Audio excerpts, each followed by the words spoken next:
What is up, guys? It's the Sound Alchemist, and today I'm back to bring you some interesting news that is going on in the Warhammer 40k community. So first of all, I'm going to be talking about the new stuff that was unveiled. So recently we've got the next 3 codex in line that are coming out, and that is all Xenos related. So I believe first of all we have the Necrons, followed by the Tau, and then the Dark Eldar, or the Dark Eldari. I believe that's what they're called now. So with the Necrons being released, I feel like they're going to do something similar to what's been going on with all the previous codices, and that is that they're going to release different stratagems, different abilities for each type of Necron dynasty. But the one thing that I'm really looking forward to is to see if they bring out new C'tans. So these ancient star gods have been integral in Necron lore and in the lore of 40k in general. I mean, after all, there was a war in heaven, and the Necrons were there, and they allied with the C'tan, and there's betrayal and whatnot.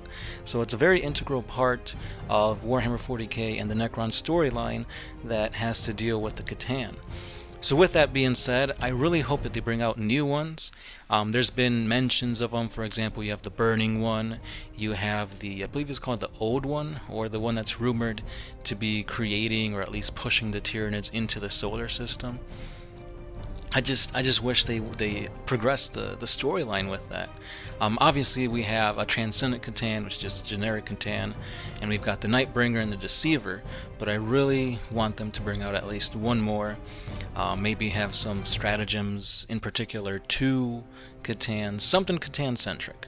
That's all I asked for.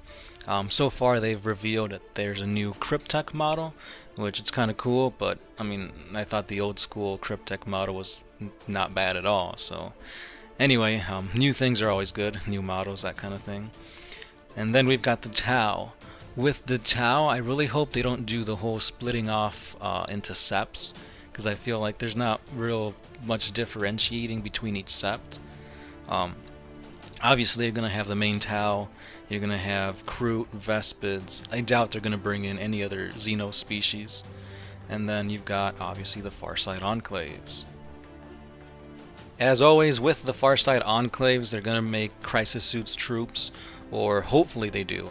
I really hope they don't mess that up, because that is a mainstay of Farsight. I've always used Crisis Suits as troops. I don't own, well, I do have some Fire Warriors. I don't like using them, but maybe I will.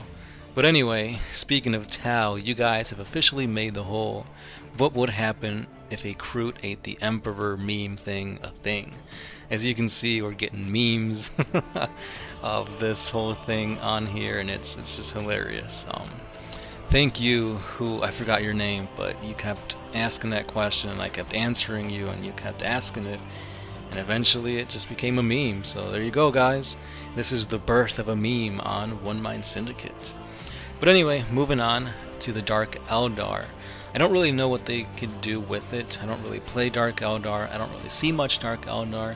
The only real channel that I know focuses on it is Tabletop Tactics, and that's just because the Spider plays Dark Eldar. So that's the only real mainstream thing that I know about him. I don't know. I honestly have no idea what's going to happen with them.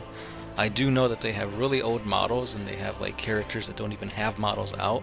So hopefully they could update that, have more people play Dark Eldar, because you hardly see them anywhere. And then we come to the spiciness that is my own custom Space Marine chapter.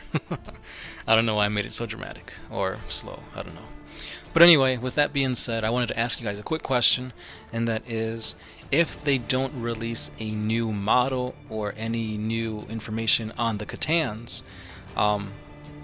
I've already made a, well, I'm not a custom, but I've already got a C'tan for my army, Merebi, the Form Seeker, and I'm currently using the Age of Sigmar or Fantasy Sylvaneth model for it. So since I've got her out, I do have plans to use another C'tan into my lore. So, if, like I said before, if there's no C'tans coming out, should I just use a Transcendent C'tan and then create a new one, like I did for Merebi, or should I just go ahead and bring in maybe the Burning One or the Nightbringer, something that's already established and has lore for it, or should I make something new again? I'm kind of leaning for something established, but at the same time, I've been kind of obsessed with the whole look of Sentry and the Void. So if you guys don't know what that is, in Marvel Universe, you've got the Sentry, which is basically Superman. He's probably my second favorite superhero in all of Marvel.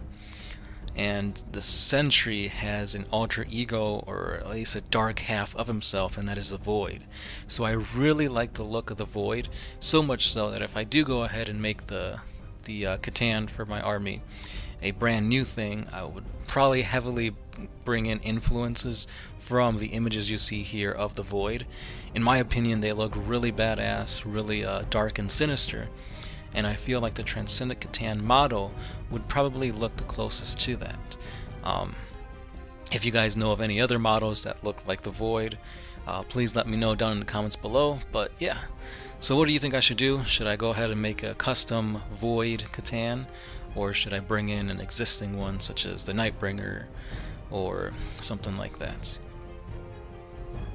And then we have another reveal that was shown to us. So over on the Warhammer community page, it was revealed that Forge World has unleashed yet another 30k Horus Heresy Primarch, and it is none other than Rogel Dorne.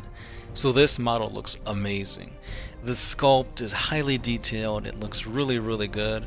I'd have to say this is probably the best work they've come out of with any Primarch. So obviously they don't have all the Primarchs out, but of all the ones that I've seen, I feel like this is really, really well done. And I don't even like Rogel Dorne, and I think this sculpt looks amazing. If anything, I'm pretty sure Gershwin is having a nerdgasm, because he plays Imperial Fists, or he will be playing them for that matter. He's building an Imperial Fist army, and you've got the Primarch already out there. So with that being said, this is an awesome, awesome reveal. I doubt they're going to be bringing him to 40k since they just revealed this model to the Horus Heresy, and I feel like if they release another Rogel Dorne, that's going to kind of combat sales for that Forge World model with the GW 40k model, so I doubt Dorne's going to be coming back in 40k anytime soon. But anyway, that's pretty much all I've got for you guys today. I will leave off with these pictures of our studio army, the For the Greater War army, and that is basically a fusion of Gersh's favorite army, the Orcs, and my favorite army, the Tau, combined into one. So we've got the Riptide there with Grot piloting it, and then we've got the Kilikons / broadsides. There's also some crisis suits with wheels, and then we got that war boss in there. So that was a pretty cool army. We did play with it once, I believe almost a year ago. So just head on over to our playlist on Warhammer 40k Battle Reports, and you can check it out. But yeah, we do plan on using this a little bit more. But again, we've only got indexes for our main armies, so that's kind of why you've seen me play Blood Angels / Celestial Sons mostly. But yeah, anyway, that's all the time I've got for you today. This was just an update / reveal video. Yeah, I don't know what much to say. Yeah, I want to say a huge thank you guys, because the winners for the giveaway was revealed yesterday. So if you want to know if you guys want some epic 40k stuff, I believe the Space Marine bundle winner was the YouTube one, and then the Facebook winner won a Helldrake. So go back to our previous video yesterday and check out if you guys won. If you did win, hit us up on Facebook. It's probably the easiest way to get in contact with us, or email us at onemindsyndicate1@gmail.com. And a huge thank you to you guys for all that awesomeness. It was because we've reached 90,000 subscribers, so this is a way of us saying thank you to you guys. As I said before, stay put, because we are rearing ever so much closer to 100,000 subscribers, and when that comes up, expect awesome giveaways. And like I said before, guys, that's all I've got for today. As always, I am the Sound Alchemist, part of One Mind Syndicate, and I'll be seeing you guys tomorrow.